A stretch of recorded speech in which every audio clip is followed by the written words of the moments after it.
because Hur did not believe he could prove Biden's requisite intent. And that's why he said Biden would present himself to the jury as a sympathetic, well-meaning elderly man with a poor. Right. If a president's going to get anything done, he has to have people who enable him. And if Joe Biden is going to stay in the race, he has to have people who will enable him. And if those around him refuse to enable him, then Joe Biden will be more strongly incentivized to do the right thing and drop out. Memory. Those revelations went to the likelihood of success if the case were ever to be tried. And that's a proper framework for evaluating potential wrongdoing, notwithstanding that a sitting president cannot be indicted. Well, you remember? The president's supporters, they howled. They said it was gratuitous. But now we've seen what Hur saw.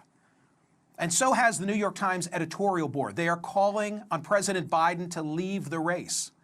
Here's part of what they said, quote, "As it stands, the president is engaged in a reckless gamble. He understood that he needed to address long-standing public concerns about his mental acuity and that he needed..."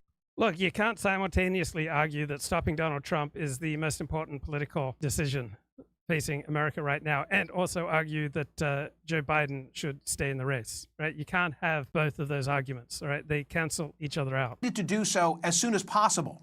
The truth Mr. Biden needs to confront now is that he failed his own test. The fact that the New York Times editorial page has asked President Biden not to run is huge.